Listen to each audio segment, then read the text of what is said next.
Welcome to Shri Rajiv Gandhi IAS academy. Friends, இந்த வீடியோவில் TNPSC எக்ஸாமுக்கு தேவைப்படுற முக்கியமான பொலிட்டிக்கல் சயின்ஸ் கொஸ்டின்ஸ் தான் பார்க்க போகிறோம். இது பார்ட் 1 வீடியோ. இதில் நம்ம சில முக்கியமான கான்செப்ட் எல்லாம் பார்க்கலாம். அடுத்தடுத்த கான்செப்ட் வந்து பார்ட் 2, பார்ட் 3 இந்த வீடியோவில் எல்லாம் பார்க்கலாம். ஓகே, இந்த சேனல் நீங்கள் சப்ஸ்கிரைப் பண்ணி அடுத்தடுத்த பார்ட்டு கூட நீங்கள் பாருங்கள். ஃப்ரெண்ட்ஸ், இந்த வீடியோடைய நோட்ஸ் எல்லாமே கீழே பிடிஎஃபாக டிஸ்கிரிப்ஷன் கொடுத்துருக்கோம். அது எல்லாமே கிளிக் பண்ணி நீங்கள் டவுன்லோட் பண்ணி படிக்கலாம். அப்புறம் நம்ம டெலகிராம் குரூப் லிங்க்மே கீழே டிஸ்கிரிப்ஷன் கொடுத்துருக்கோம். அதுலேயுமே கிளிக் பண்ணி ஜாயின் பண்ணிக்கலாம். ஓகே, ஃபஸ்ட்டு இந்திய தேசிய கொடி அரசியலமைப்பு சபையால் எந்த நாளில் ஏற்றுக்கொள்ளப்பட்டது? இதற்கான ஆன்சர் ஜூலை 22, 1947. இப்போ பார்த்தீங்கன்னா நம்ம இந்தியாவுடைய தேசிய கொடி அதை டிசைன் பண்ணது யார் அப்படின்னா பிங்களி வெங்கையா இவர் தான்.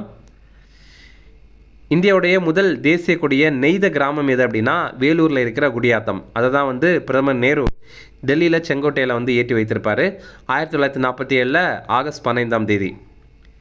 இதே மாதிரி இந்தியாவுடைய தேசிய சின்னங்கள் என்னென்ன அப்படிங்கிறது நம்ம எக்ஸாமில் முக்கியமாக கேட்குறாங்க. மெயினாக பொறுத்துகளை கேட்குறாங்க. அப்போது இந்தியாவுடைய தேசிய கொடி வந்து மூவர்ண கொடி. இது 1947 ஜூலை 22 ஏற்றுக்கொள்ளப்பட்டது. அப்புறம் இந்தியாவுடைய தேசிய சின்னம் இது வந்து சாரநாத் அசோக தூண் முத்திரை. இது 1950 ஜனவரி 26 நம்ம ரிப்பப்ளிக் டே அன்னைக்கு தான் ஏற்றுக்கொண்டிருக்காங்க. இதில் என்னென்ன விலங்குகள் இருக்குது அப்படிங்கிறது கூட எக்ஸாமில் கேட்டிருக்காங்க. யானை, குதிரை, காளை மற்றும் சிங்கம் இதெல்லாம் இருக்குது. அப்புறம் இந்தியாவுடைய தேசிய கீதம் இது வந்து ஜனகணமன. இது பார்த்திங்கன்னா ஜனவரி 24 1950 ஏற்றுக்கொண்டாங்க. ரவீந்திரநாத் தாகூர் தான் இதை எழுதினார். அடுத்தது இந்தியாவுடைய தேசிய பாடல் எது அப்படின்னா வந்தே மாதரம். இதை வந்து பங்கிம் சந்திர சட்டர்ஜி அப்படிங்கிறவர் எழுதியிருப்பார். இதையுமே அதே தினம்தான் 1950 ஜனவரி 24 ஏற்றுக்கொண்டிருந்தாங்க. இந்த இரண்டுமே பார்த்திங்கன்னா நமக்கு குடியரசு கிடைக்கிறதுக்கு 2 நாட்களுக்கு முன்னாடி. ஓகே, அப்போ நம்ம எப்படி ஞாபகம் வச்சுக்கலாம்னா குடியரசு தினம் அன்னைக்கு பாடுறது வேண்டி இந்த 2 பாட்டையுமே 2 நாட்களாக ப்ராக்டிஸ் பண்ணாங்க அப்படின்ற மாதிரி ஞாபகம் வச்சுக்கலாம்.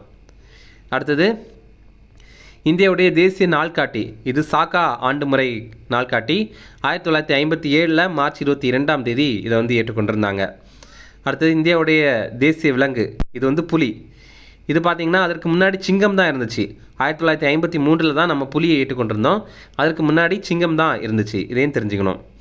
அடுத்தது இந்தியாவுடைய தேசிய பறவை இது மயில். 1963 ஏற்றுக்கொண்டிருந்தாங்க. இந்தியாவுடைய தேசிய மலர் இது வந்து தாமரை. 1950 ஏற்றுக்கொண்டிருந்தாங்க.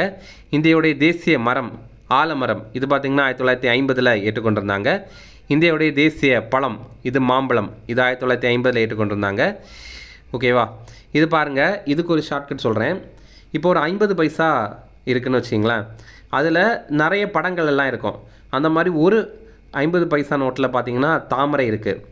இன்னொரு 50 பைசா நோட்டில் வந்து ஆலமரம் இருக்குது. இன்னொரு இதில் வந்து இன்னொரு மரம் இருக்குது. அந்த மரத்துக்கு பதிலாக இங்கே ஒரு பழம் இருக்குது அப்படின்னு ஞாபகம் வச்சுக்கலாம். அந்த பழம் தான் மாம்பழம். ஓகே, அடுத்தது இந்தியாவுடைய தேசிய நதி இது வந்து கங்கை நதி. 2008 ஏற்றுக்கொண்டிருந்தாங்க. இது எப்படி ஞாபகம் வச்சுக்கலாம்னா 8 அப்படிங்கிறது நதி மாதிரி வளைந்து போகுதில்ல, அதனால் நதி அப்படிங்கிறது ஞாபகம் வச்சுக்கலாம். அடுத்தது இந்தியாவுடைய தேசிய நீர்வாழ் விலங்கு இது பார்த்திங்கன்னா கங்கை நதியுடைய ஓங்கில், அதாவது கங்கை ரிவருடைய டால்ஃபின். 2009 ஏற்றுக்கொண்டிருந்தாங்க. இந்த 9 பார்க்குறதுக்கு கொஞ்சம் டால்ஃபின் மாதிரி இருக்குல்ல, அதனால் அப்படி நம்ம ஞாபகம் வச்சுக்கலாம். அடுத்தது இந்தியாவுடைய தேசிய பாரம்பரிய விலங்கு இது யானை. 2010 வந்து ஏற்றுக்கொண்டிருந்தாங்க. இது எப்படி ஞாபகம் வச்சுக்கலாம்னா யானைக்கெல்லாம் வந்து யானையெல்லாம் வச்சு சிலர் வந்து பிச்சை எடுப்பாங்க. அப்போ நம்ம 10 ரூபா அந்த மாதிரி கொடுப்போம்ல, அது வச்சு ஞாபகம் வச்சுக்கலாம். அடுத்து லேட்டஸ்ட்டாக இந்தியாவுடைய தேசிய நுண்ணுயிரியாக லாக்டோபாசிலஸ் அப்படிங்கிற பாக்டீரியாவை 2012 ஏற்றுக்கொண்டிருந்தோம். அடுத்தது இந்திய அரசியலமைப்பின் 10வது அட்டவணை எதனை குறிப்பிடுகிறது? இதற்கான ஆன்சர் கட்சி தாவல் தடை சட்டம். நம்ம இந்திய அரசியலமைப்பில் இப்போ 12 ஷெடியூல்ஸ் அட்டவணைகள் இருக்குது. இதை எப்படி ஞாபகம் வச்சுக்கலாம் அப்படின்னா டிஎஸ் ஆஃப் ஓல்டு பிஎம் அப்படின்னு ஞாபகம் வச்சுக்கலாம். இங்கே டி அப்படிங்கிறது டெரிட்டரி அண்ட் ஸ்டேட்ஸ், இ அப்படிங்கிறது எம்ப்ளிமெண்ட்ஸ் அப்படின்னா உயர் பதவியில் இருக்கிறவங்களுக்கு சேலரி, அப்புறம் வந்து படியெல்லாம் கொடுப்பாங்கல்ல, அது என்ன அடிப்படையில் அப்படிங்கிறது.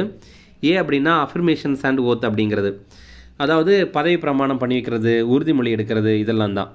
அடுத்தது ஆர் அப்படின்னா ராஜ்யசபா சீட் அலோகேஷன், எஸ் அப்படின்னா ஷெட்யூல்டு ஏரியா, ஓ அப்படின்னா அதர் ட்ரைபல் ஏரியாஸ், எஃப்னா ஃபெடரல் லிஸ்ட்டு, ஓனா அஃபிஷியல் லாங்குவேஜஸ், எல்னா லேண்ட் ரிஃபார்ம்ஸ், அப்புறம் டினா டிஃபெக்ஷன். டிஃபெக்ஷன் அப்படின்னா என்னென்னா கட்சி தாவல் தடை சட்டம். அப்புறம் பின்னா பஞ்சாயத்து, எம்னா முனிசிபாலிட்டி. அப்போது டிஎஸ் ஆஃப் ஓல்டு பிஎம் அப்படிங்கிறத நீங்கள் ஞாபகம் வச்சுட்டாலே போதும். அதில் இருக்கிற முதல் லெட்டரை வச்சு ஈஸியாகவே ஞாபகம் வச்சுக்கலாம். இதில் பாருங்கள், இங்கே நமக்கு 10வது அட்டவணை எது அப்படின்னு கேட்டிருக்காங்க. அது கட்சி தாவல் தடை சட்டம். நமக்கு 1949 நவம்பர் 26 நம்ம அரசியலமைப்பை ஏற்றுக்கொண்ட போது நமக்கு 8 அட்டவணைகள் தான் இருந்துச்சு. அடுத்தது ஒவ்வொரு சட்டம் மூலமாக புதுசாக ஒன்று வந்து கொண்டு வந்தாங்க. ஓகே, இப்போ இது என்ன அப்படிங்கிறது நம்ம கொஞ்சம் டீட்டெயிலாக பார்க்கலாம். ஃபஸ்ட் அட்டவணை இது மாநிலங்கள் மற்றும் யூனியன் பிரதேசங்களுடைய எல்லைகளை பற்றி விளக்குது. 2வது அட்டவணை இது உயர் பதவியில் இருப்பாங்கல்ல அவங்களுடைய சம்பளங்கள் அப்புறம் படிகள் இதை பற்றி குறிப்பிடுது. 3வது அட்டவணை இது பதவி பிரமாணம் அப்புறம் உறுதிமொழிகள் இதை பற்றி விளக்குது. 4வது அட்டவணை இது மாநிலங்களவையில் இடஒதுக்கீடு எப்படி இருக்குது, எந்த மாநிலத்திற்கு எவ்வளோ இடஒதுக்கீடு பண்ணணும் அப்படிங்கிறது அடிப்படையில் அதில் வந்து ரூல்ஸ் இருக்குது. இது எல்லாமே நம்ம அடுத்தடுத்த பார்ட் வீடியோவில் நம்ம பார்ப்போம். ஓகேவா?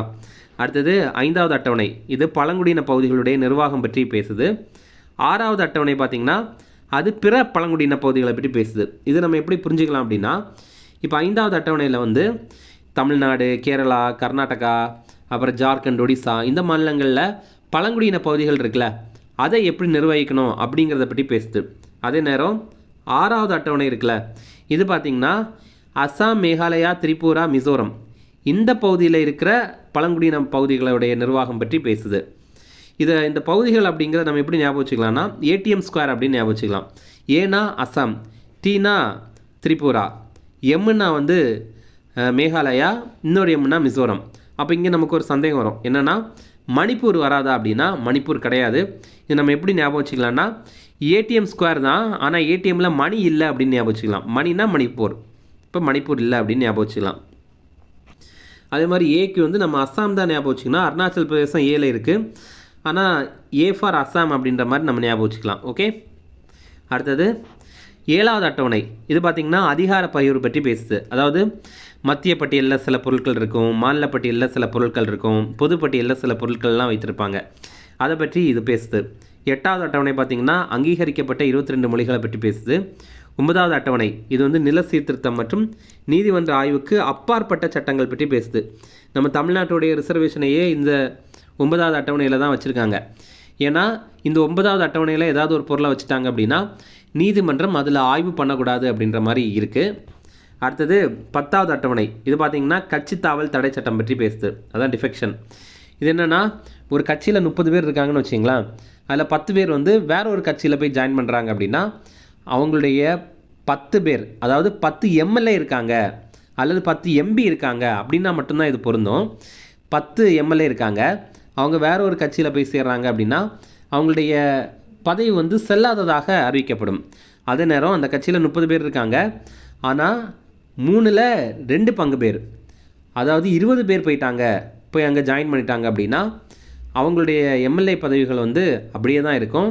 அவங்க வந்து இந்த கட்சியுடைய எம்எல்ஏயாக செயல்படுவாங்க அந்த மாதிரி. ஓகேவா? ஆனால் இந்த மாதிரி தான் இருக்குது. ஆனால் இதில் இன்னொரு நடைமுறையில் இன்னொரு விஷயத்தையும் தெரிஞ்சுங்க. இதுக்கு அந்த கட்சியுடைய தலைமை வந்து அப்ரூவல் கொடுக்கணும், இல்லைன்னா அதுவும் செல்லாது அந்த மாதிரி தான் அறிவிக்கப்படும். அடுத்தது 11வது அட்டவணை இது பார்த்திங்கன்னா பஞ்சாயத்து ராஜ் சம்மந்தமானது. 12வது அட்டவணை வந்து நகராட்சி நிர்வாகம் சம்மந்தமானது. ஓகே, அடுத்தது இந்திய அரசியலமைப்பின் எந்த பகுதி அடிப்படை உரிமைகளை பிரதிபலிக்கிறது? இதற்கான ஆன்சர் பார்ட் 3. இப்போ நம்ம பார்த்ததெல்லாம் ஷெடியூலு. இதே மாதிரி நம்ம பார்ட் பற்றி பார்க்கணும். ஃபஸ்ட்டு பார்ட் என்ன அப்படின்னா ஒன்றியம் மற்றும் அதனுடைய ஆட்சி பகுதிகள் பற்றியது. 2வது பார்ட் வந்து குடியுரிமை பற்றி பேசுது. 3வது பார்ட் வந்து அடிப்படை உரிமைகள் பற்றி பேசுது. 4வது பார்ட் வந்து டிபிஎஸ்பி பற்றி பேசுது. டிபிஎஸ்பி அப்படின்னா directive principle of state policy அப்படிங்கிறது, தமிழில் அரசின் நெறிமுறைப்படுத்தும் கோட்பாடுகள் அப்படிங்கிறது தான். 4A வந்து அடிப்படை கடமைகள் பற்றி பேசுது. இதில் பாருங்கள், நம்ம நிறைய பேருக்கு இந்த 1, 2, 3 வந்து தெரியும். 4வது என்ன நினைப்போம் அப்படின்னா அடிப்படை உரிமைகளுக்கு அடுத்து அடிப்படை கடமைகள் தான் வரும் அப்படின்னு நம்ம நினச்சிடுவோம். அப்படி கிடையாது. 4வது வந்து டிபிஎஸ்பி தான் வரும், அரசின் நெறிமுறைப்படுத்தும் கோட்பாடுகள் தான் வரும். 4A தான் அடிப்படை கடமைகள் வரும். இது வந்து நம்ம தெளிவாக ஞாபகம் வச்சுக்கணும். அடுத்தது இதில் இன்னொரு விஷயம் நம்ம தெரிஞ்சுக்கணும், என்னென்னா இந்த பார்ட்லேயோ அல்லது ஆர்டிக்கல்லையோ ஏ அப்படின்னு ஒன்று வந்திருக்கு அப்படின்னா அது வந்து புதிதாக இணைக்கப்பட்டது அப்படிங்கிறது தான். இங்கே பார்த்தீங்கன்னா 4 இருக்குல்ல, 4 கூட 4A அப்படிங்கிறது சேர்த்துருக்காங்கல்ல, அது அப்புறம் பின்னாட்களில் இணைக்கப்பட்டது அப்படிங்கிறது தான் அர்த்தம். அடுத்தது பார்ட் 5 இது மத்திய அரசு தொடர்பானது. அடுத்தது பார்ட் 6 மாநில அரசுகள் தொடர்பானது. பார்ட் 7 இது வந்து நீக்கிட்டாங்க. 7வது சட்ட திருத்தத்தின் மூலமாக 1956 இதை நீக்கிட்டாங்க. அப்புறம் 8வது பார்ட் இது வந்து யூனியன் பிரதேசங்கள் தொடர்பானது. 9வது பார்ட் வந்து ஊராட்சிகள் அதாவது பஞ்சாயத்து தொடர்பானது. ஆர்டிகிள் 243 ஆர்டிகிள் 243 வரைக்கும் இதில் இருக்கும். அப்புறம் பார்ட் 9A வந்து நகராட்சிகள் தொடர்பானது. ஆர்டிகிள் 243P ஆர்டிகிள் 243ZG வரைக்கும் இதில் இருக்குது. அப்புறம் பார்ட் 9B வந்து கூட்டுறவு சங்கங்கள் தொடர்பானது. இதை ஷார்ட்கட்டாக நம்ம கொஞ்சம் ஞாபகம் வச்சுக்கலாம். நிறைய பேருக்கு இந்த 6 வரைக்கும் கரெக்டாக தெரியும். 7வது பார்த்திங்கன்னா நீக்கிட்டாங்க, அதனால் நம்ம அதை வந்து விட்டுடலாம். 8வது பார்த்திங்க அப்படின்னா யூனியன் பிரதேசங்கள் தொடர்பானது. 8 யூனியன் பிரதேசங்கள் நம்ம இந்தியாவில் இப்போ இருக்குது. அப்போ 8னா யூனியன் பிரதேசங்கள் அப்படின்னு ஞாபகம் வச்சுக்கலாம். அடுத்தது 9வது வந்து பஞ்சாயத்து. இந்த 9 நம்ம இப்படி எழுதுகிறோம் அப்படின்னா அது அப்படியே மிரர் இமேஜில் எழுதும்போது P மாதிரி இருக்குல்ல, அந்த P வந்து நம்ம பஞ்சாயத்து அப்படின்னு ஞாபகம் வச்சுக்கலாம். கூடவே இந்த 9A ஞாபகம் வச்சுக்கணும். 9A என்ன அப்படின்னா முனிசிபாலிட்டி அப்படிங்கிறது, 9B அப்படிங்கிறது கூட்டுறவு சங்கங்கள் அப்படிங்கிறத ஞாபகம் வச்சுக்கணும். ஓகேவா? இதையும் நீங்கள் சேர்த்து ஞாபகம் வச்சுக்கிங்க. அடுத்தது 10 இது தாழ்த்தப்பட்ட மற்றும் பழங்குடியினர் பகுதிகள் தொடர்பான பகுதிகளை பற்றியது. அடுத்தது 11 மத்திய மற்றும் மாநில அரசுகளுக்கு இடையில் இருக்கிற உறவுகள் பற்றியது. 12 இது வந்து நிதி, சொத்து, ஒப்பந்தங்கள் மற்றும் வழக்குகள் தொடர்பானது. 13 இது வந்து இந்தியாவுக்குள்ளாடி நடைபெற வர்த்தகம் மற்றும் வணிகம் தொடர்பானது. இது எப்படி நம்ம ஈஸியாக ஞாபகம் வச்சுக்கலாம் அப்படின்னா இதில் 10 இருக்கா, 10 அப்படிங்கிறது 10 ரூபா அப்படின்னு ஞாபகம் வச்சுக்கலாம். இப்போ தாழ்த்தப்பட்ட மற்றும் பழங்குடியினர் பகுதிகளில் 10 ரூபா சம்பாதிக்கிறது கூட ரொம்ப கஷ்டம். ஏன்னா அவங்களுக்கு இந்த மணி அப்படிங்கிற சிஸ்டம் இருக்காது. அவங்க வந்து இயற்கை கூட இணைந்து வாழ்வாங்கல்ல, அந்த மாதிரி ஞாபகம் வச்சுக்கலாம். அடுத்தது 11 இந்த 11 நீங்கள் இப்படி எழுதுனீங்க அப்படின்னா 1 வருதுல்ல, இதில் ஒரு 1 வந்து மத்திய அரசு, இன்னொரு 1 வந்து மாநில அரசு. அப்போ இதுக்கிடையில் இருக்கிற உறவுகள் பற்றியது அப்படின்னு ஞாபகம் வச்சுக்கலாம். அப்புறம் 12 இந்த 12ல் இந்த 2 இருக்குல்ல, இந்த 2 பார்க்க ஒரு கொக்கி போல் இருக்குது. இந்த கொக்கி வந்து என்ன பண்ணுது அப்படின்னா முக்கியமான பொருட்களை கொக்கி போட்டு எடுக்குது. அது என்ன ஒரு மனிதனுக்கு முக்கியமான பொருட்கள் அப்படின்னா நிதி, சொத்து, ஒப்பந்தங்கள் மற்றும் வழக்குகள் இதெல்லாம் அப்படின்னு ஞாபகம் வச்சுக்கலாம். அப்புறம் 13 இந்த 13ல் இந்த 3 பார்த்தீங்க அப்படின்னா ஒரு வழி மாதிரி இருக்குது. ஒரு வழியில் கார் போகுது அப்படின்னா அது அப்படியே வளைஞ்சு நெளிஞ்சு எல்லாம் போகும்ல அந்த வழி. அப்போ அந்த வழி மாதிரி இருக்குது. அப்போ இந்தியாவுக்குள்ளாடி வர்த்தகம் மற்றும் வணிகம் இது வந்து வழியில், அதாவது ஒரு பாதையில் பார்த்தீங்கன்னா வண்டி வாகனங்கள்லாம் போகும்ல, அந்த மாதிரி ஞாபகம் வச்சுக்கலாம். அப்போ அந்த வாகனத்துக்குள்ளாடி இருக்கிற பகுதியில் தான் வர்த்தகம் மற்றும் வணிகம் எல்லாம் நடைபெறும். அடுத்ததாக 14 மத்திய மற்றும் மாநில அரசுகள் கீழே இயங்குகிற பணிகள். அடுத்தது 14A இது தீர்ப்பாயங்கள் தொடர்பானது. 15 இது தேர்தல்கள் தொடர்பானது. 16 இது சில வகுப்பினர் தொடர்பான சிறப்பு வகைமுறைகள் தொடர்பானது. அப்புறம் 17 இது வந்து ஆட்சி மொழிகள் தொடர்பானது. இதை பாருங்கள், இது எப்படி ஞாபகம் வச்சுக்கலான்னா இப்போ 14 இப்போது நம்ம ஒரு ஆள் ஒரு எக்ஸாம் கிளியர் பண்ணலை, அது மத்திய அரசு பணியாக இருந்தாலும் சரி மாநில அரசு பணியாக இருந்தாலும் சரி, இதை கிளியர் பண்ணலை அப்படின்னா 4 பேர் 4 விதமாக பேசுவாங்கள்ல அப்படின்னு ஞாபகம் வச்சுக்கலாம். அடுத்தது 4A இந்த மாதிரி அரசு பணியாளர்கள் இருக்காங்க அப்படின்னா அவங்களுக்கு ஏதாவது குறைகள் இருக்குது அப்படின்னா அதை தீர்ப்பாயங்கள் மூலமாக சரி பண்ணுவாங்க. அப்போ 14A வந்து ஞாபகம் வச்சுக்கலாம். இந்த 14 கூடயே நீங்கள் தொடர்புபடுத்தி ஞாபகம் வச்சிங்க, சரிங்களா? அடுத்தது 15 இந்த 15 1-5 நம்ம எழுதலாம். ஒரு எலெக்ஷன் 5 ஆண்டுகளுக்கு ஒரு முறை வருதுல்ல, அப்போ 1-5 அப்படின்னு ஞாபகம் வச்சுக்கலாம். அப்புறம் 16 இப்போ நம்ம 16 செல்வம் பெற்று பெருவாழ்வு வாழ்க அப்படின்ற மாதிரி சொல்லுவாங்கல்ல, அப்போ ஒருத்தங்க சிறப்பாக வாழணும் அப்படின்னா அந்த மாதிரி வாழ்த்துவாங்க, 16ன்னு வாழ்த்துவாங்க. அடுத்தது 17 இந்த 17 நீங்கள் எழுதுனீங்கன்னா இந்த மாதிரி இருக்குது. இந்த 7 பாருங்கள், 7 பார்க்குறதுக்கு ஒரு பெண்ணு மாதிரி இருக்குல்ல, பெண்ணில் நம்ம எழுதுவோம். அப்போ இந்த பெண்ணில் எழுதும்போது நம்ம மொழிகள் தான் எழுதுவோம். அப்போ 22 ஆட்சி மொழிகளில் நம்ம எழுதுவோம் அப்படின்ற மாதிரி ஞாபகம் வச்சுக்கலாம். அடுத்தது 18 இது அவசரகால வகைமுறைகள் தொடர்பானது. 19 இதர வகைமுறைகள் தொடர்பானது. 20 அரசியலமைப்புடைய திருத்தம் தொடர்பானது. 21 தற்காலிக மற்றும் சிறப்பு வகைமுறைகள் தொடர்பானது. 22 அரசியலமைப்பின் குறுகிய தலைப்பு மற்றும் தொடக்கம், இந்தியில் அதிகாரப்பூர்வ உரை மற்றும் நீக்கம் இது சம்பந்தமானது. அப்போ இதுக்கும் ஷார்ட்கட் இருக்குது. எப்படின்னா 18 இந்த 18க்கு இடையில ஒரு 0 போடுங்க, அப்போ 108 மாதிரி இருக்கா, அப்போது நமக்கு அவசரம் அப்படின்னா நம்ம 108 தானே அழைப்போம் அப்படின்னு ஞாபகம் வச்சுக்கலாம். அடுத்தது 19 பார்க்குறதுக்கு முன்னாடி 20 பார்க்கலாம். இதை 20 நீங்கள் இப்படி ரோமன் லெட்டரில் எழுதுங்க. அப்போ இதை அடித்து எழுதுகிற மாதிரி இருக்குல்ல, இது நம்ம அரசியலமைப்பு திருத்தம். அப்போ நம்ம எதாவது திருத்தணும் அப்படின்னா அடித்து எழுதுகிறோம் அப்படின்ற மாதிரி ஞாபகம் வச்சுக்கலாம். இப்போது அதே நம்ம இப்படி 2 எக்ஸ் போட்டோம் அப்படின்னா இது வேண்டாம் அப்படிங்கிற மாதிரி கூட நம்ம எடுத்துக்கலாம். அப்போ இங்கே 19 பார்த்திங்க அப்படின்னா நம்ம இதுக்கு வேண்டாம் தான், ஆனாலும் இடையில முக்கியமாக ஒன்றை மட்டும் சேர்க்குறோம். அப்போ அதை வந்து இதர பொருட்கள், இதர வகைமுறைகள் அப்படின்ற மாதிரி நம்ம வந்து சேர்த்துக்கலாம். அப்புறம் 21. இப்போ 21 அப்படிங்கிறது முக்கியமான ஒரு வயசு எல்லாருக்குமே. ஏன்னா அந்த டைமில் தான் நம்ம என்ன நினைப்போம் அப்படின்னா நமக்கு 21 வயசாச்சு, நமக்கு வந்து பெரிய ஆள் ஆயிடுச்சு அப்படின்ற மாதிரி நம்ம தற்காலிகமாக ரொம்ப சந்தோஷமாக இருப்போம். ஆனால் அதுக்கப்புறம் தான் தெரியும் இல்லை வாழ்க்கைன்னா இன்னும் நிறைய விஷயங்கள் இருக்குது அப்படிங்கிறது நமக்கு அப்புறம் தான் தெரியும். அப்போ 21 அப்படிங்கிறது ஒரு தற்காலிக விஷயம் அப்படின்ற மாதிரி ஞாபகம் வச்சுக்கலாம்.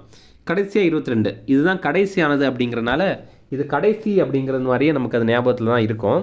இது என்ன அப்படின்னா அரசியலமைப்புடைய குறுகிய தலைப்பு. அப்படின்னா என்னென்னா நம்ம இந்தியாவுடைய அரசியலமைப்பை நம்ம என்னன்னு சொல்கிறோம், இந்த கான்ஸ்டியூஷன் ஆஃப் இந்தியா அப்படின்னு சொல்கிறோம். கரெக்டாக? அதுதான் அதோடைய குறுகிய தலைப்பு. அதாவது அதோடைய பேர் என்ன அப்படிங்கிறது தான் அதோடைய குறுகிய தலைப்பு. அப்புறம் அதோடைய தொடக்கம், நம்ம இந்திய அரசியலமைப்பு எப்போலேருந்து தொடங்குது, அதாவது எப்போலேருந்து நடைமுறைக்கு வருது, 1950 ஜனவரி 26ஆம் தேதியிலேருந்து தான் இந்திய அரசியலமைப்பு நடைமுறைக்கு வந்துச்சு. அதுதான் இது குறிப்பிடுது. அடுத்தது அதில் இந்தியில் அதிகாரப்பூர்வ உரை இருக்குது. அப்புறம் பார்த்திங்கன்னா நீக்கம் அப்படிங்கிறது என்னென்னா நம்ம அரசியலமைப்பிற்கு முந்தைய சட்டங்கள்லாம் இருக்குல்ல அதெல்லாம் செல்லாதது அப்படின்ற மாதிரி அறிவிச்சிட்டாங்க. அதான் நீக்கம். ஓகே, இவ்வளோ ரொம்ப ரொம்ப முக்கியமானது. இதுலேருந்து நிறைய கொஸ்டின் வந்து கேட்டிருக்காங்க, இனிமேல் கேட்பாங்க. அடுத்தது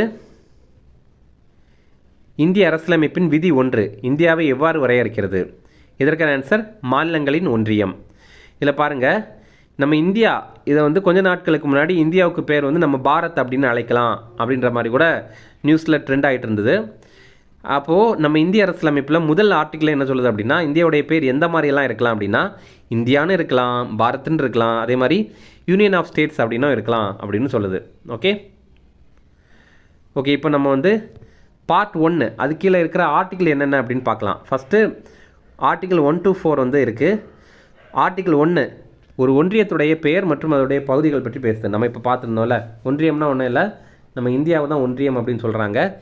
இந்த ஒன்றியத்துடைய பேர் தான் இந்தியான்னு சொல்லலாம், அதே மாதிரி பாரத்னு சொல்லலாம். அதே மாதிரி இதோடைய பகுதிகள் என்னென்ன, நம்ம இந்தியாவில் இப்போ வந்து 28 ஸ்டேட் இருக்குது, 8 யூனியன் டெரிட்டரி இருக்குது. இதுதான் இந்தியாவுடைய பகுதிகள்.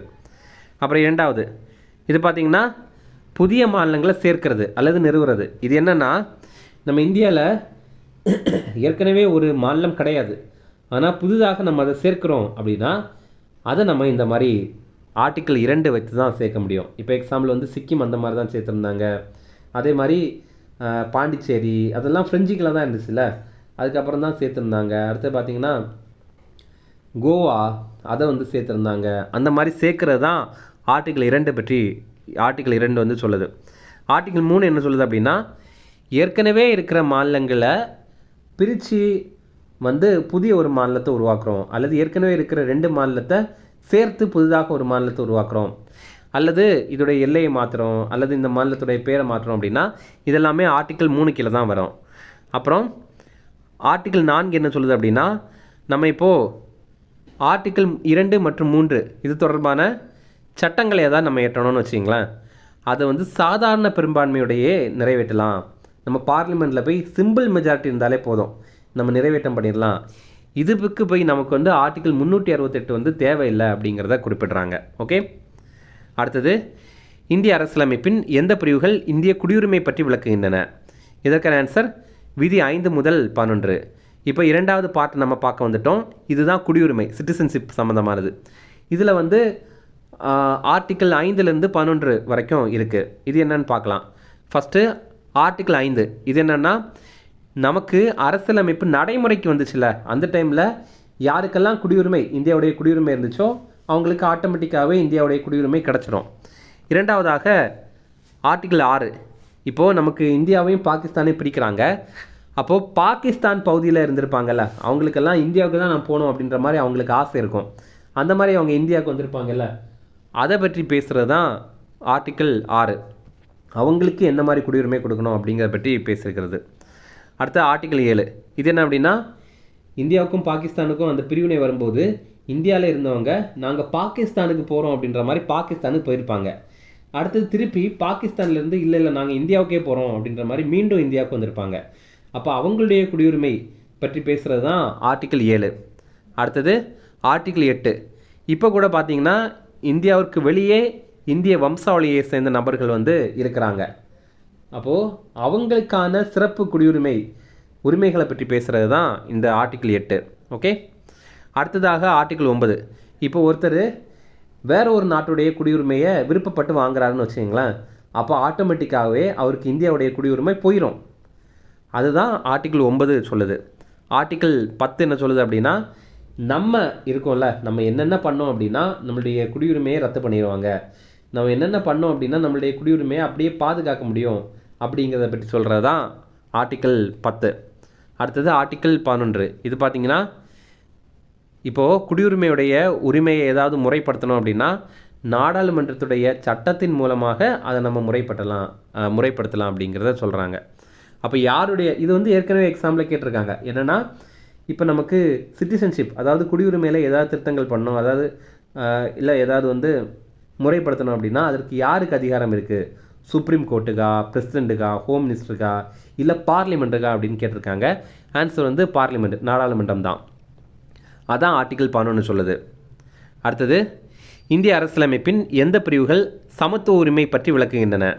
இதற்கான ஆன்சர் விதி 14 முதல் 18 வரை. இதில் பார்த்தீங்கன்னா நம்ம பார்ட் 3க்கு இப்போ வந்துட்டோம், 3வது பார்ட்டுக்கு வந்துட்டோம். அது என்னென்னா அடிப்படை உரிமைகள். இது ஒரு பெரிய பார்ட்டு. இதில் வந்து 12வது ஆர்டிக்கிள்லேருந்து 35வது ஆர்டிக்கிள் வரைக்கும் இருக்குது. ஆனாலும் இதுக்குள்ளாடி நிறைய சின்ன சின்ன பிரிவுகள் இருக்குது. அதை பற்றி நம்ம ஒன்றுன்னா பார்ப்போம். ஏன்னா அது கூட எக்ஸாமில் கேட்டிருக்காங்க. அந்த பிரிவுகள் கீழே என்னென்ன ஆர்டிக்கிள் வருது அப்படிங்கிறது கூட பார்க்கலாம்.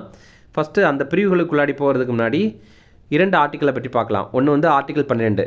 இது என்னென்னா அரசுன்னா என்ன அப்படிங்கிறதுக்கான விளக்கம் இதில் இருக்குது. அப்புறம் ஆர்டிக்கிள் 13. இது என்ன சொல்லுது அப்படின்னா, நீங்கள் ஏதாவது சட்டம் ஏற்றுங்க, என்ன வேணாலும் சட்டம் ஏற்றுங்க, ஆனால் அது அடிப்படை உரிமைக்கு முரணாக இருக்குது அப்படின்னா அது செல்லாது அப்படின்னு அனௌன்ஸ் பண்ணிடுவோம் அப்படின்னு சொல்கிறது. ஓகே. அடுத்தது, இப்போ நம்ம அடிப்படை உரிமை கீழே இருக்கிற ஒவ்வொரு உரிமையும் பார்க்கலாம். ஃபஸ்ட்டு வந்து சமத்துவ உரிமை. இது ஆர்டிக்கிள் 14லேருந்து 18 வரைக்கும் இருக்குது.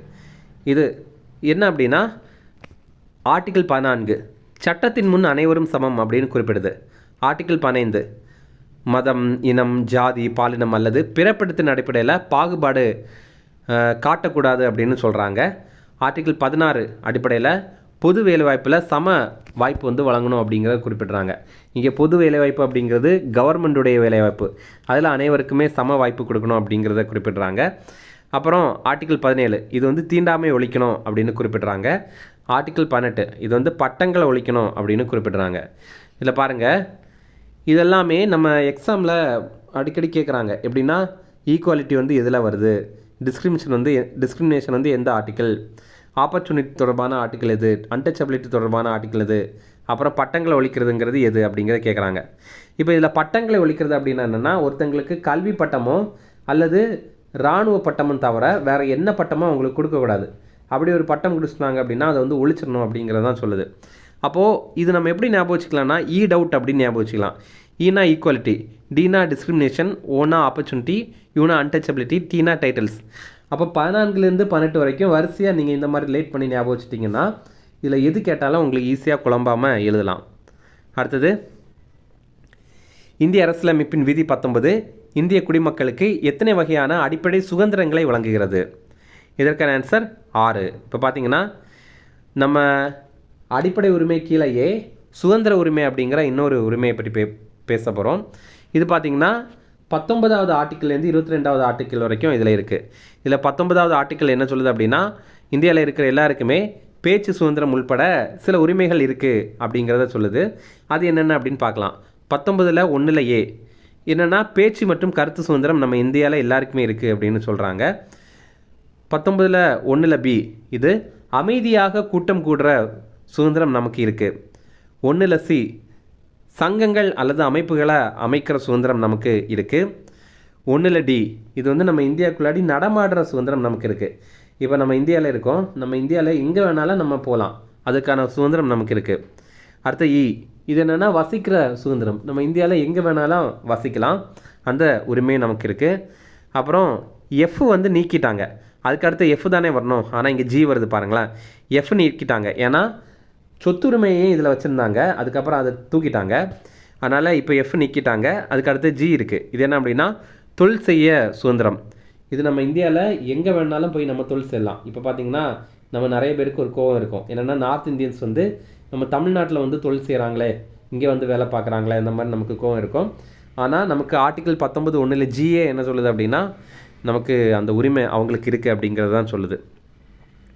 அடுத்தது ஆர்டிகிள் 20, இது வந்து குற்றங்களுக்காக தண்டிக்கப்படுவதற்கு எதிரான பாதுகாப்பு வழங்குது. இது என்ன அப்படின்னா ஒருத்தர் ஒரு குற்றம் பண்ணிட்டார் அப்படின்னாலுமே அவரை கண்டமேனிக்கெல்லாம் தண்டிக்கக்கூடாது, சட்டத்தில் என்ன இருக்கோ அது அடிப்படையில் தான் அவரை தண்டிக்கணும். அடுத்தது ஆர்டிகிள் 21, இது ரொம்ப முக்கியமானது, வாழ்வு மற்றும் தனிநபர் சுதந்திரம் பாதுகாக்கணும் அப்படிங்கிறத பற்றியது. இப்போ இதன் அடிப்படையில் பார்த்திங்கன்னா ஒரு மனிதனுக்கு ஒரு ப்ரைவசி வேணும், அவனுக்கு வாழ்கிறதுக்கான உரிமை வேணும். இப்போ வாழ்கிறதுக்கான உரிமை கீழே தான் அவனுக்கு சுத்தமான காற்று கொடுக்கணும், சுத்தமான குடிநீர் கொடுக்கணும், அப்புறம் மின்சாரம் கொடுக்கணும், இந்த மாதிரி நிறைய உரிமைகள் வருது.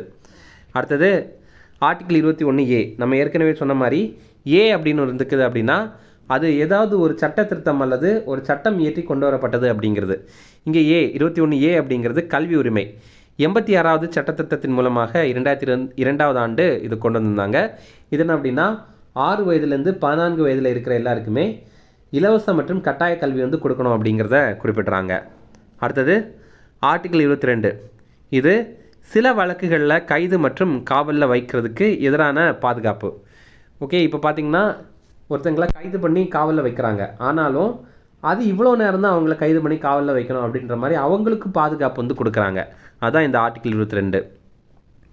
அடுத்தது எத்தனை வயதுக்குட்பட்ட குழந்தைகளை அபாயகரமான வேலைகளில் ஈடுபடுத்துவது தடை செய்யப்பட்டது? இதற்கான ஆன்சர் 14 வயது. இப்போ பார்த்திங்கன்னா நம்ம அடுத்தது அடிப்படை உரிமை கீழேயே இருக்கிற சுரண்டலுக்கு எதிரான உரிமைகள் பற்றி பார்க்கலாம். இதில் 2 ஆர்டிகிள் தான் இருக்குது, ஒன்று 23, அப்புறம் இன்னொன்று 24. இதில் 23 என்ன அப்படின்னா நம்ம இந்தியாவில் மனித கடத்தல் வந்து தடை செய்யப்பட்டிருக்கு. அதே மாதிரி ஒருத்தங்க கட்டாயமாக உழைக்கணும், கொத்தடிமை மாதிரி உழைக்கணும் அப்படிங்கிறது தடை செய்யப்பட்டிருக்கு. அடுத்தது ஆர்டிகிள் 24, இது அடிக்கடி எக்ஸாமில் வந்து கேட்குறாங்க. இது என்னென்னா 14 வயதுக்கு கீழே இருக்கிற குழந்தைகள் இருக்காங்கள்ல, அவங்க தொழிற்சாலைகள் போன்றவற்றில் வேலைக்கு அவங்கள அமர்த்தக்கூடாது அப்படிங்கிறது வந்து குறிப்பிடுறாங்க. அடுத்ததாக அதே ஃபண்டமெண்டல் ரைட்ஸு கீழே சமய சுதந்திர உரிமை அப்படிங்கிற மாதிரி இருக்குது. இது ஆர்டிகிள் 25லேருந்து 28 வரைக்கும்.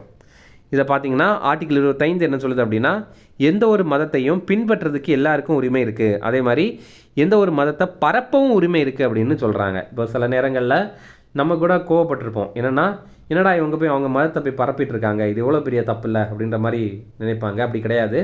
இந்தியாவில் வந்து எந்த ஒரு மதத்தையுமே அவங்க பரப்பலாம், அதற்கான உரிமை அவங்களுக்கு இருக்குது, ஆனால் கட்டாயப்படுத்தக்கூடாது, அதுதான் தடை செய்யப்பட்டிருக்கு. அடுத்தது ஆர்டிகிள் 26, இது பார்த்திங்கன்னா சமய விவகாரங்களை நிர்வகிக்கிற சுதந்திரம் இருக்குது. இப்போ பார்த்திங்கன்னா ஒரு கல்வி நிறுவனம் இருக்குது, இப்போ ஒரு இந்து நிறுவனம் இருக்குதுன்னு வச்சிங்களேன், அந்த ஒரு இந்து மதம் இருக்குது, அது தொடர்பான ஒரு கல்வி நிறுவனம் இருக்குது அப்படின்னா அவங்களுக்கான விஷயங்களை வந்து அவங்க வந்து நிர்வகிக்கலாம். இப்போ அவங்களுக்கான ஸ்கூல் இருக்கலாம், அவங்களுக்கான காலேஜ் இருக்கலாம், அதை வந்து அவங்க நிர்வகிக்கலாம். அப்புறம் ஆர்டிகிள் 27, இது என்ன சொல்லுது அப்படின்னா ஒரு மதத்தை மேம்படுத்துறதுக்கு அவங்க வரி செலுத்தாமல் இருக்கிறதுக்கான சுதந்திரம் அவங்களுக்கு இருக்குது. இப்போ அவங்க மதத்தை மேம்படுத்தணும், அதற்கான சில விஷயங்கள் அவங்க ஈடுபடுறாங்க அப்படின்னா அந்த விஷயங்களில் போய் அவங்க வரி செலுத்த வேண்டாம். அடுத்தது ஆர்டிகிள் 28, இது என்ன அப்படின்னா சில கல்வி நிறுவனங்களில் சமய போதனைகள் அல்லது வழிபாடுகளில் கலந்து கொள்ளாமல் இருக்கிறதுக்கு சுதந்திரம். இப்போ இதை எப்படி நம்ம புரிஞ்சுக்கலாம்னா, இப்போ ஒரு தனியார் கல்வி நிறுவனம் இருக்குதுன்னு வச்சிங்களேன், இப்போ ஒரு கிறிஸ்துவ மிஷினரியோடைய ஒரு கல்வி நிறுவனம் இருக்குதுன்னு வச்சுங்க, அப்போ அவங்க வந்து அங்கே ஒரு வழிபாட்டு நிகழ்வு நடத்துகிறாங்க அப்படின்னு வச்சுக்கிங்களேன், அப்போது ஒருத்தர் வேணும்னா அங்கே போய் கலந்துக்கவும் செய்யலாம், கலந்துக்காமல் இருக்க முடியும். இப்போ ஒரு கிறிஸ்தவ மிஷினரி நடத்துகிற ஒரு கல்வி நிறுவனம், அதில் ஒரு இஸ்லாமிய மாணவர் படிக்கிறார் அப்படின்னா அந்த வழிபாட்டில் அவர் கலந்துக்கலாம், இல்லை அப்படின்னா இல்லை வேண்டாம் நான் கலந்துக்கல விருப்பப்படலை அப்படின்ற மாதிரி கூட அவர் ஒதுங்கி இருக்கலாம். அதே நேரம் ஒரு அரசு அல்லது அரசு உதவி பெறுற கல்வி நிறுவனமாக இருக்குதுன்னு வச்சிங்களேன், அங்கே கண்டிப்பாக சமய போதனைகளோ அல்லது சமய வழிபாடுகளோ நடத்தவே கூடாது. ஓகேவா? அடுத்தது கலாச்சாரம் மற்றும் கல்வி உரிமைகள் இது பார்த்திங்கன்னா ஆர்டிகிள் 29 மற்றும் 30 வருது. இப்போது ஆர்டிகிள் 29 என்ன சொல்லுது அப்படின்னா சிறுபான்மையினருடைய நலனை வந்து பாதுகாக்கணும் அப்படின்னு குறிப்பிடுது. இப்போ இந்தியாவில் பார்த்திங்கன்னா இந்து மதத்தில் இருக்கிறவங்க அதிகமானவங்க இருக்காங்க. அதை தவிர கிறிஸ்தவம், புத்திசம், ஜெயினிசம், இஸ்லாமிய மதம், இந்த மாதிரி நிறைய மதம் இருக்குல்ல, இதெல்லாம் மத சிறுபான்மையினரில் வருவாங்க. அப்போ அவங்களுடைய நலனை வந்து பாதுகாக்கணும். இந்த மாதிரி பொதுவாக சிறுபான்மையினரில் இருக்கிறவங்களுடைய நலனை வந்து பாதுகாக்கணும் அப்படிங்கிறத தெரிவிக்கிறாங்க. அடுத்தது ஆர்டிகிள் 30 என்ன சொல்லுது அப்படின்னா சிறுபான்மையினர் கல்வி நிறுவனங்களை நிர்வகிக்கவும் உரிமை இருக்குது அப்படிங்கிறத சொல்கிறது. இது என்னென்னா இப்போ நம்ம பார்த்துருந்தோம்ல, அதில் வந்து என்ன பார்த்துருந்தோம், ஆர்டிகிள் 26 என்ன பார்த்துருந்தோம், பொதுவாக எல்லாருமே அவங்க மதம் தொடர்பான விவகாரங்களை அவங்க நிர்வகிக்கலாம் அப்படின்ற மாதிரி சொல்லியிருந்தாங்க. ஆனால் இங்கே என்ன சொல்கிறாங்கன்னா சிறுபான்மையினர், அதாவது கிறிஸ்தவர்களோ அல்லது புத்திசம், ஜெயினிசம் இந்த மாதிரிப்பட்ட சிறுபான்மையினர் மதம் இருக்குல்ல, அவங்க கல்வி நிறுவனங்களை வந்து உருவாக்கலாம், நிர்வகிக்கலாம் அப்படிங்கிறத குறிப்பிட்றாங்க. அடுத்தது இந்திய அரசியலமைப்பில் அடிப்படை உரிமையாக இருந்த சொத்துரிமை எந்த சட்டத்திருத்தத்தின் மூலம் நீக்கப்பட்டது? இதற்கான ஆன்சர் 44வது சட்டத்திருத்தம். இப்போ நமக்கு ஆர்டிகிள் 31 அதில் தான் சொத்துரிமை இருந்தது. அதாவது ஒரு மனிதனுடைய அடிப்படை உரிமை சொத்துரிமை அப்படின்ற மாதிரி இருந்தது. இதில் சில பிரச்சனைகள் இருக்குது. என்னென்னா இப்போது ஒருத்தருக்கு வந்து ரோடு பக்கத்தில் வீடு இருக்குதுன்னு வச்சுக்கிங்களேன், அந்த ரோடை வந்து விரிவாக்கம் பண்ண போகிறாங்க. அந்த டைமில் வந்து உங்கள் சொத்து தாங்க, உங்களுடைய வீடை எங்ககிட்ட தாங்க, நாங்கள் அதுக்கு இடையான காசு தரோம் அப்படின்ற மாதிரி கவர்மெண்ட் கேட்குது அப்படின்னா அதற்கு அந்த மனிதர் வந்து காசு கொடுக்கல அப்படின்னா அந்த நலத்திட்டத்தை வந்து அந்த அரசு பண்ண முடியாது. அவர் என்ன பண்ணிடுவார்னா, எனக்கு அடிப்படை உரிமையே இந்த சொத்துரிமை தான், அதனால் நான் வந்து போய் சுப்ரீம் கோர்ட்டில் வந்து கேஸ் போடுறேன் அப்படின்னு சொல்லி அவர் வெற்றி பெற்ற முடியும்.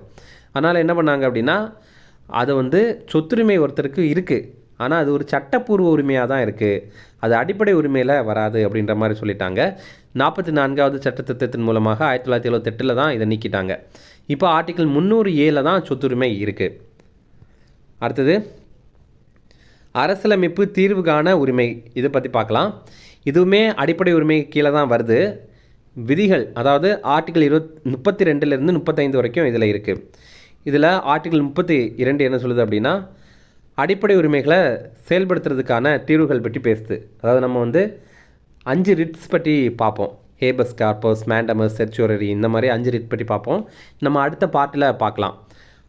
இந்த மாதிரி அரசியலமைப்பு நமக்கு வந்து அடிப்படை உரிமைகளை யாராவது மீறிட்டாங்க அப்படின்னா நம்ம இந்த ரிட்ஸ் மூலமாகவே நம்ம அதை தீர்வு காணலாம். அதை பற்றி நம்ம அடுத்த வீடியோவில் பார்க்கலாம். அடுத்தது ஆர்டிகிள் 33. இது என்ன அப்படின்னா பாதுகாப்பு படைகள் போன்றவற்றுக்கு இந்த அடிப்படை உரிமைகள் வந்து அப்படியே இருக்கானா? அப்படி கிடையாது. அது வந்து கொஞ்சம் வித்தியாசமாக மாறி தான் இருக்குது. அந்த மாதிரி மாற்றுறதுக்கான அதிகாரம் யாருக்கு அப்படி இருக்குன்னா நாடாளுமன்றத்திற்கு அந்த அதிகாரம் இருக்குது. ஓகே. அடுத்தது ஆர்டிகிள் 34. இது என்ன அப்படின்னா இராணுவ ஆட்சி நம்ம இந்தியாவில் அமலில் இருக்குதுன்னு வச்சிங்களேன், அந்த டைமில் அடிப்படை உரிமைகள் என்ன தான் முக்கியமாக இருந்தாலும் அதன் மீது வந்து கட்டுப்பாடுகள் விதிச்சிருவாங்க.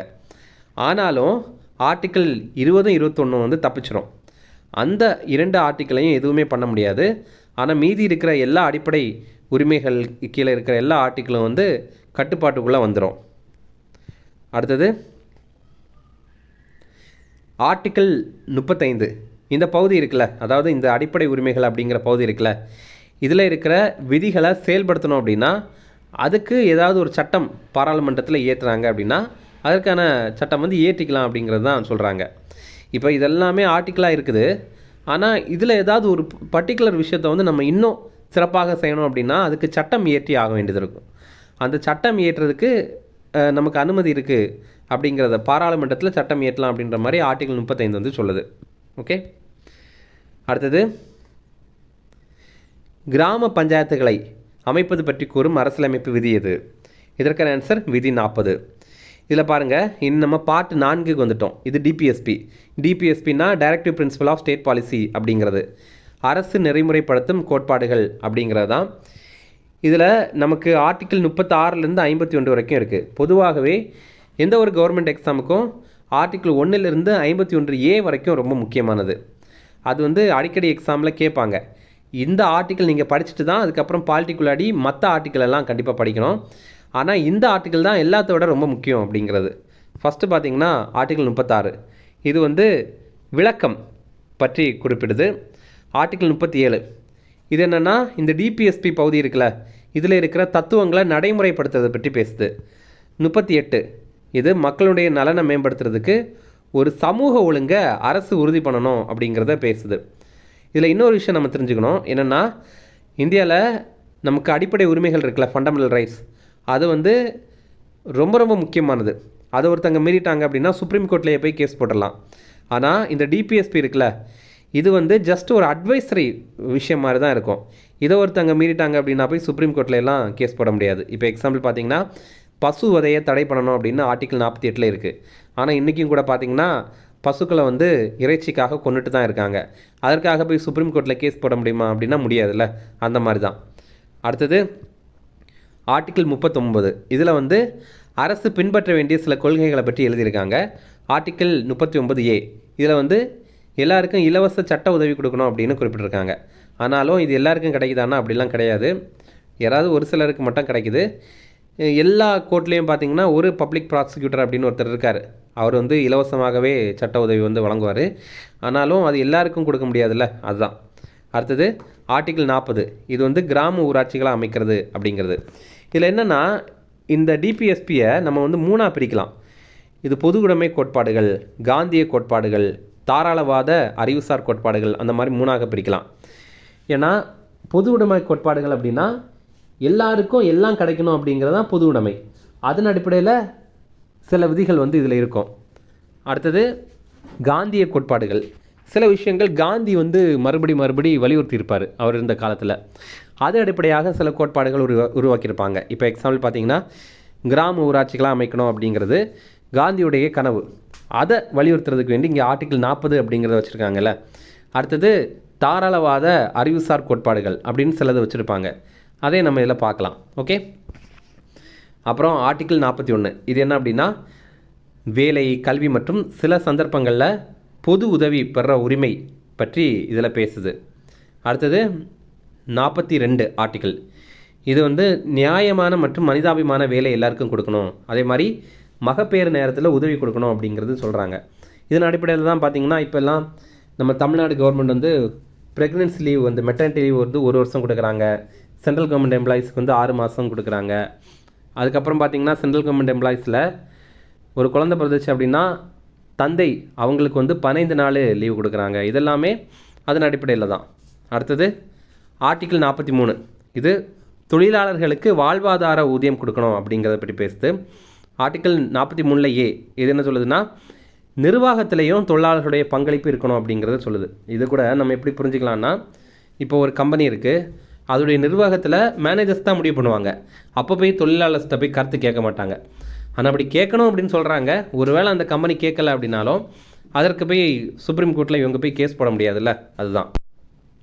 அப்புறம் ஆர்டிகிள் 44 இது பொது சிவில் சட்டம். இது என்னென்னா இப்போ ஒரு மாநிலம் இருக்குது, அங்கே வேறு மதத்தில் இருக்கிறவங்க இருந்தாலும் அவங்களுக்கு திருமணம், அதுக்கப்புறம் விவாகரத்து, இந்த மாதிரிப்பட்ட விஷயத்தில் வேறு சட்டம் இருக்கும். அவங்க மதம் தொடர்பான சட்டம் இருக்கும். ஆனால் எல்லாருக்கும் ஒரே சட்டம் தான் இருக்கணும் அப்படிங்கிற மாதிரி இருக்கிறது தான் இந்த பொது சிவில் சட்டம். இப்போ உத்தரகண்டில் எல்லாம் அதை நிறைவேற்றம் பண்ணியிருக்காங்க. அடுத்தது ஆர்டிகிள் 45 நம்ம ஏற்கனவே பார்த்துருந்தோம். ஆர்டிகிள் 21A என்ன சொல்கிறாங்க அப்படின்னா 6லேருந்து 14 வயதில் இருக்கிறவங்களுக்கு இலவச மற்றும் கட்டாய கல்வி கொடுக்கணும் அப்படின்னு சொல்கிறாங்க. ஆனால் ஆர்டிகிள் 45 என்ன சொல்லுது அப்படின்னா 6 வயதுக்குட்பட்ட குழந்தைகள் இருக்காங்கல்ல, அவங்களுக்கு ஆரம்ப கால கல்வி கொடுக்கணும், அப்புறம் பராமரிப்பு கொடுக்கணும் அப்படிங்கிறத சொல்கிறாங்க. ஆர்டிகிள் 46 என்ன சொல்லுது அப்படின்னா பட்டியல் ஜாதிகள், பழங்குடியினர் மற்றும் பிற நலிந்த பிரிவினுடைய கல்வி மற்றும் பொருளாதார நலனை மேம்படுத்தணும் அப்படின்னு சொல்கிறாங்க. அடுத்தது ஆர்டிகிள் 47 இது வந்து மனிதனுடைய ஊட்டச்சத்து நிலை, அப்புறம் வாழ்க்கை தரம் மற்றும் பொது சுகாதாரத்தை மேம்படுத்துறதுக்கு நம்ம விஷயங்கள்லாம் பண்ணோம், அதெல்லாம் பண்ணுறது அரசுடைய கடமை அப்படின்னு சொல்கிறாங்க. ஆர்டிகிள் 48 இது பார்த்திங்கன்னா வேளாண்மை மற்றும் கால்நடை வளர்ப்பு அமைக்கணும் அப்படிங்கிற மாதிரி சொல்கிறாங்க. இதில் தான் பசு வதையை தடை பண்ணணும் அப்படின்னு கூட மென்ஷன் பண்ணியிருப்பாங்க. ஓகே. அடுத்து ஆர்டிகிள் 48A இது பார்த்திங்கன்னா சுற்றுச்சூழலை பாதுகாக்கணும், அதே மாதிரி மேம்படுத்தணும் அப்படின்னு குறிப்பிட்றாங்க. ஆர்டிகிள் 49 இது என்னென்னா தேசிய முக்கியத்துவம் வாய்ந்த நினைவு சின்னங்கள் மற்றும் இடங்களை பாதுகாக்கணும் அப்படின்னு குறிப்பிட்றாங்க. அப்புறம் 50 இது பார்த்திங்கன்னா நிர்வாகத்திலிருந்து நீதித்துறையை பிரிக்கணும் அப்படின்னு குறிப்பிட்றாங்க. ஏன்னா முன்னாடிலாம் பார்த்திங்கன்னா ஒரு ஆங்கிலேயர் ஆட்சி காலத்தில் ஒரு டிஸ்ட்ரிக்டுடைய மேஜிஸ்ட்ரேட் அவர் தான் கலெக்டராகவும் இருப்பார், அவர் தான் வந்து நீதி வழங்குகிற நீதி அரசராகவும் இருப்பார். ஆனால் இப்போ அப்படி இல்லை, கோர்ட்டு வேறையாக இருக்குது, அப்புறம் வந்து ஐஏஎஸ் அதிகாரிகள்லாம் வேறையாக இருக்காங்க. அடுத்தது ஆர்டிக்கிள் 51. இது என்னென்னா சர்வதேச அமைதி மற்றும் பாதுகாப்பை மேம்படுத்தணும். இப்போது ரஷ்யா உக்ரைன் போர் வருது அப்படின்னா அவங்களுக்குள்ளாடி ஒரு அமைதியை ஏற்படுத்துறதுக்கு இந்தியா முயற்சி பண்ணணும் அப்படிங்கிறத குறிப்பிட்றாங்க. ஓகே, இது எல்லாமே நம்ம இப்போ பார்ட் 1 வீடியோவில் பார்த்துட்டோம். பார்ட் 2 வீடியோவில் நம்ம அடுத்தது அடிப்படை கடமைகள், அப்புறம் வந்து இந்தியாவுடைய அரசியல் அமைப்பில் எந்தெந்த விஷயங்கள் எந்தெந்த நாட்டிலேருந்து எடுத்தாங்க அப்படிங்கிறத நம்ம பார்க்கலாம். ஓகே, இந்த வீடியோ பிடிச்சிருந்தா கண்டிப்பாக லைக் பண்ணுங்கள், நம்மளே சேனலுக்கு சப்ஸ்கிரைப் பண்ணி வச்சிங்க. Okay, thank you.